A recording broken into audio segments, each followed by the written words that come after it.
Hello friends, welcome to Vijaya creation. Vijaya கிரியேஷனில் என்னென்னு பார்த்தீங்கன்னா, வெண்டைக்காவை இப்படி கிராஸில் நறுக்கி ஃப்ரை பண்ணி எடுத்துருக்கேன் பாருங்கள்.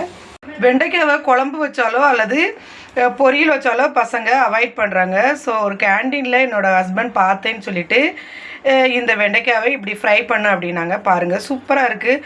சும்மாவே சாப்பிடலாம், உப்பே போட வேண்டாம், அவ்வளோ அழகாக இருக்குது. ஸோ அது கூட நான் கொஞ்சமாக சாட் மசாலா சேர்த்துருக்கேன். இதில் உப்பு கொஞ்சம் தூக்கலாக இருக்கும், பார்த்துக்கோங்க. லைட்டாக சாட் மசாலா. குழந்தைக்கு ரைஸ் கூட வைக்கணும்னா நீங்கள் வெறும் சாட் மசாலா மட்டும் போட்டுக்கலாம்.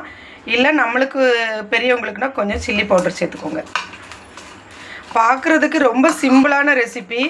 நல்ல வெண்டைக்காவை கழுவிட்டு தொடச்சிட்டு காய வச்சுட்டு நல்ல கிராஸில் நறுக்கிட்டு அப்புறமா நம்ம எண்ணெயில் கடாயில் கொஞ்சமாக எண்ணெய் எடுத்து சூடு பண்ணிவிட்டு அதில் நல்லா பக்குவமாக போட்டு எடுத்திங்கன்னா இந்த மாதிரி சரசரன்னு சத்தம் கேட்குதா பாருங்கள்.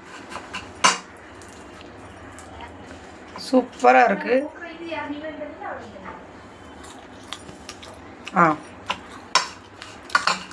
வாங்க சாப்பிடலாம்.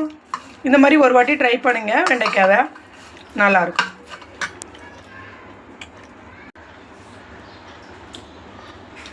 ஒரு வாட்டி ட்ரை பண்ணி பார்த்துட்டு கமெண்ட் பண்ணுங்கள். சூப்பராக இருக்குது. தேங்க்யூ.